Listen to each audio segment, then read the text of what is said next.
Karena saling ejek di media Kota sosial. Serang, Banten, polisi menangkap remaja putus sejumlah sekolah remaja ditangkap anggota geng Satres motor Narkoba Polres yang Bintan sebelumnya lantaran videonya membeli viral kurir saat sabu. berkonvoy Dari tangan tersangka, polisi berhasil mengamankan sabu seberat 2 kg. Cuman beberapa motor warga dihancurin dari pihak mobil sebelah. Kekerasan yang terjadi dalam kasus geng motor di Bengkulu bukanlah peristiwa yang muncul secara tiba-tiba. Ada beberapa faktor yang saling berkaitan, baik dari dalam diri remaja maupun dari lingkungan sekitarnya. Nah, faktor pertama yaitu krisis identitas dan pencarian eksistensi. Remaja berada di fase ingin diakui dan dianggap kuat oleh lingkungan. Bergabung dengan geng motor seringkali menjadi cara untuk menunjukkan eksistensi diri dan mendapatkan pengakuan dari teman sebaya. Bahkan, mereka rela melakukan aksi berbahaya demi nama kelompoknya. Faktor yang kedua yaitu pengaruh lingkungan dan kurangnya wadah. Lingkungan pertemanan punya pengaruh besar. Jika masuk ke lingkaran yang salah, remaja cenderung ikut-ikutan tanpa berpikir panjang.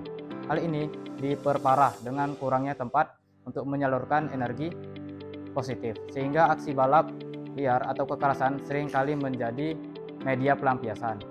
Dan yang ketiga, peran keluarga dan kontrol diri.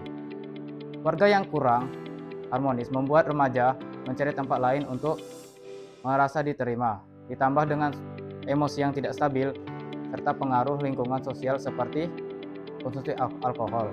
Tindakan kekerasan pun mulai dianggap sebagai sesuatu yang biasa. Nah, untuk kesimpulannya, pada akhirnya kekerasan geng motor adalah tanda adanya masalah besar dalam lingkungan sosial. Lalu, mengapa remaja selalu menjadi pihak paling mudah terpengaruh dengan pola ini? Mari kita bahas di poin selanjutnya. Di sisi lain, mereka masih dalam proses mencari jati diri, sehingga mudah meniru orang lain dan mengikuti tren tanpa memiliki prinsip yang kuat.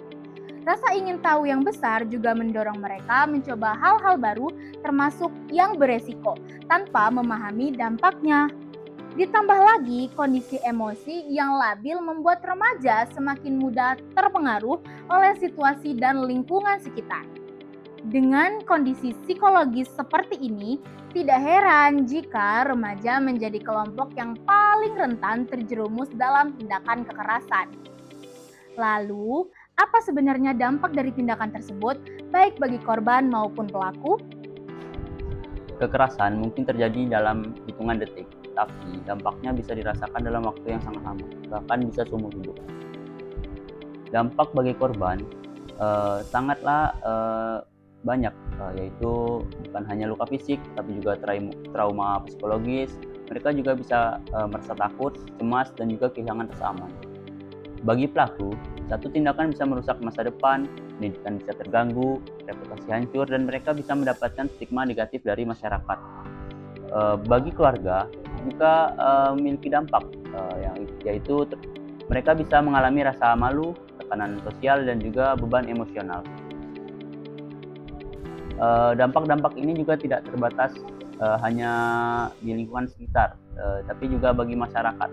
Kekerasan bisa membuat masyarakat merasa takut, lingkungan menjadi tidak aman, ketertiban terganggu, dan juga citra remaja menjadi buruk. Solusi mengatasi kekerasan. Kekerasan di kalangan remaja dapat dicegah melalui kerjasama keluarga, sekolah, masyarakat, aparat, dan remaja itu sendiri. Ini ada beberapa solusi yang dapat kita lakukan. Yang pertama, peran keluarga. Keluarga meningkatkan komunikasi, perhatian, dan menanamkan nilai moral sejak dini agar remaja terhindar dari pengaruh negatif. Yang kedua, peran sekolah.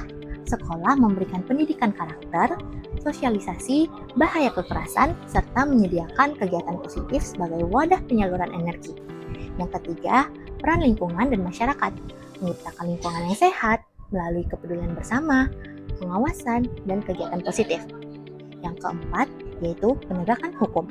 Pengawasan dan tindakan tegas dari aparat diperlukan untuk memberi efek jerah serta menumbuhkan kesadaran hukum.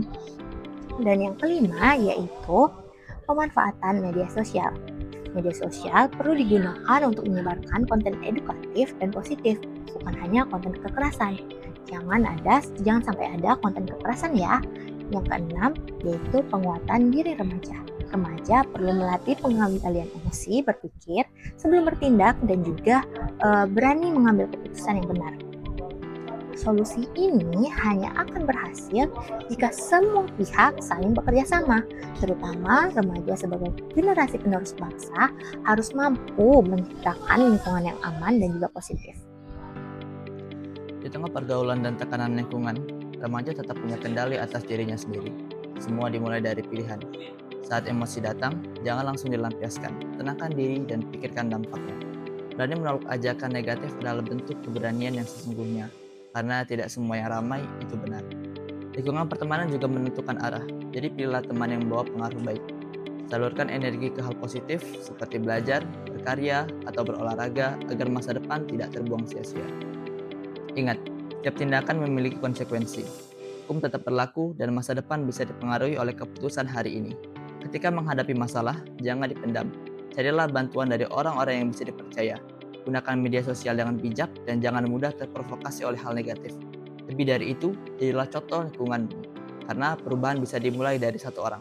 Pada akhirnya, remaja bukan hanya penonton tetapi penentu masa depan. Perubahan tidak harus dimulai dari hal besar. Setiap remaja dapat berkontribusi melalui pilihan-pilihan kecil yang dimulai dari hari ini. Dengan kesadaran dan tanggung jawab, remaja dapat menjadi bagian dari solusi, bukan bagian dari masalah. Kasus kekerasan seperti yang terjadi di Bengkulu bukan sekadar berita, tetapi merupakan realita yang dapat terjadi di lingkungan sekitar kita.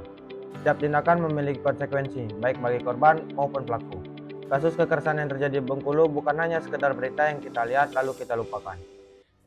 Setiap tindakan selalu memiliki konsekuensi, bukan hanya bagi korban, tetapi juga bagi pelaku dan orang-orang yang terlibat di dalamnya.